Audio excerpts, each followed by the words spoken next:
lapangan itu malah lebih laki-laki gitu. Lebih banyak laki-laki. Lebih banyak laki-laki. Biasanya kalau perempuan ini dia insecure-nya lebih ke sosial media gitu. Kalau laki-laki langsung ke action gitu lapangan. Action ya. Nah, Anda menemukan itu di mana? Tadi kan sudah bilang saya menemukan Dina itu di mana? Oh, itu kurang lebih waktu pas saya mondok, itu pas saya jadi mondok gitu.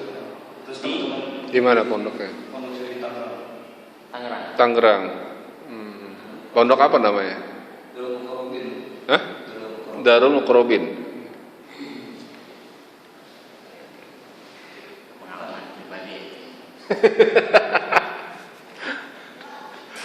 Oke, terus? Nah, mungkin segitu aja. Oke. Beberapa pertanyaan ya dari saya. Pertama tadi ini kan judulnya tadi lebih kepada kualitatif. Kemudian kalau memang mau diubah kualitatif, diubah pengaruh menjadi peran. Ini peran ya. Kontribusi, sumber dan sebagainya. Selain pengaruh, pokoknya jangan gunakan kata pengaruh Dan hubungan efektivitas. Itu kalau Kuanti. ada pengaruh hubungan kuantitatif efektivitas itu pasti kuantitatif. Ya, pasti kuantitatif. Hindari kata-kata itu. Nah, nanti bisa cari sarannya itu bisa peran gitu ya, model misalnya. Kemudian yang kedua, nanti tentukan lokasi ya, populasinya. Ini kan dengan umur remaja kan umum kan. Nanti tambahkan studi, misalkan mungkin bisa jadi studi kasus di mana. Di kasus. Apakah di Luriang gitu atau di mana nanti kemudian? Iya. Studi kasus misalkan di Pondok Mukarrabin misalkan, Ya. Tangerang misalkan bisa. Ya, jadi pendekatannya Anda itu studi kasus pendekatannya. Ya. Tuh.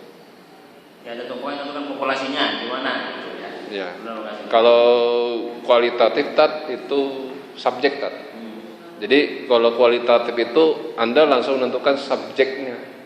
Subjeknya berapa orang. Jadi bukan sampel. Kalau sampel itu dia kuantitatif, ranahnya kuantitatif. Kalau sampel, kalau kualitatif itu subjek penelitian namanya. Ya. Jadi subjek penelitian itu Anda tentukan mau berapa orang, maksimal itu 5 orang. Maksimal 5 orang. Ya. Jadi mau populasinya di mana? Di Luriang, Pak, di Tangerang. Luriang aja. Luriang aja. Mencari itu ya, peneliti ya. Saudara peneliti berarti mencari yang Fenomenanya. Attention-seekernya ini. Nah, itu kan perlu juga nanti di landasan teoritisnya ya kan. Attention seeker indikatornya seperti apa, gitu kan ya. Apa namanya? Ya, ciri-cirinya seperti apa. Ini perlu dikupas. Gitu. Makanya kalau sudah ketahuan bisa ini seperti itu. Memang saya sendiri menemukan di mahasiswa IUI ada satu orang yang begitu. Nah, itu ada saya salah. Yang apa? Dengar Pak Faisal. Ya. Ya tadi saya ingin menambahkan saja. Jadi nanti kalau untuk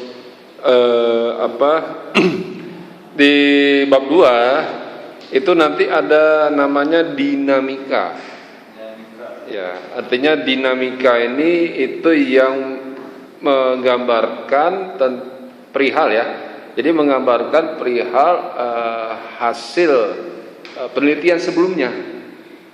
Ya, jadi perihal hasil penelitian sebelumnya, lalu nanti ada nggak hasil penelitian sebelumnya itu ada kaitannya nggak dengan judul Anda gitu. Ya, jadi hasil penelitiannya misalkan kayak dinamika tadi attention seeker terhadap apa gitu, misalkan variabelnya beda.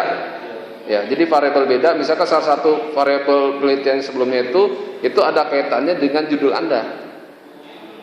Gitu. Jadi itu namanya dinamika. Nah, dinamika ini dia kayak semacam apa ya istilahnya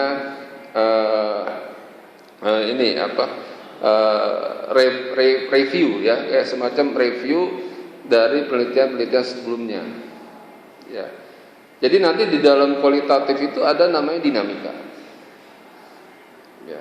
kayak membandingkan, ya, artinya membandingkan hasil penelitian sebelumnya, misalkan dilihat dari attention seeker terhadap misalkan kemandirian misalkan, ya, terhadap kemandirian siswa, ya, terhadap kemandirian siswa. Nah, atensi terhadap kemandirian siswa itu bisa jadikan, ya, alur berpikir Anda, ya, untuk, ya, mendalami, ya, untuk mendalami attention seeker ini di sini, di Lewiliang, ya. Jadi kurang lebih seperti itu. Jadi di dalam bab 2 itu ada namanya dinamika, ya, ada namanya dinamika. Ya. Kalau di kuantitatif ada namanya ini pengaruh, ya. Jadi kayak perbandingan relevansi. Jadi kayak ada relevansinya dengan penelitian sebelumnya. Oh iya. Ya, jadi ada relevansinya. Penelusuran penelitian yang relevan. Ya, penelitian yang relevan. Jadi ada relevansinya di penelitian sebelumnya dengan judul Anda. Artinya gini, sederhananya gini, ya. Sederhananya ada nggak aspek atau indikator dari penelitian sebelumnya itu dengan indikator yang Anda temukan? Ada nggak? Nah, kalau ada, ya itu namanya relevansi. Ya. Jadi relevansi penelitian sebelumnya dengan penelitian Anda, itu namanya relevansi. Harus ngambil berapa penelitian? Apa? Harus ngambil berapa penelitian? Ya paling kurang lebih 5, ya, kalau bisa. kurang lebih 5. Ya paling banyak 5 relevansinya. Ya. Gitu. Oke, ya itu di di bab 2-nya, ya. Ya. Jadi nanti kalau untuk kualitatif dia lebih banyak mendeskripsikan, ya, kerangka berpikir. Ya, jadi dinamika ini itu masuk dalam kerangka berpikir. Jadi masuk bagian dari kerangka berpikir. Dinamika ini. Ya, gitu. Nah, kalau bukunya untuk kualitatif itu saya sarankan Maleong. Ya. Maleong. Pokoknya cari aja di Google Maleong, pokoknya keluar semua itu bukunya. Itu Ya. kualitatif. Itu kualitatif. Ya. Itu itu guru besar kan. Maleong itu enggak dari Unpad atau apa gitu, saya ini, ya. Jadi itu itu lengkap itu. Dia membahas tentang kualitatif. Karena itu Maleong itu kualitatif murni.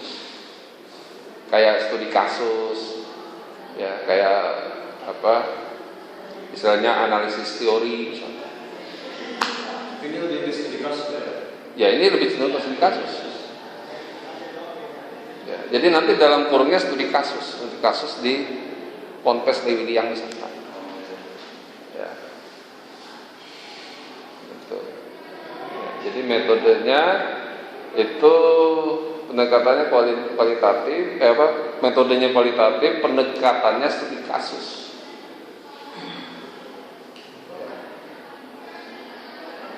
Oke, teknik pengumpulan datanya itu observasi dan wawancara.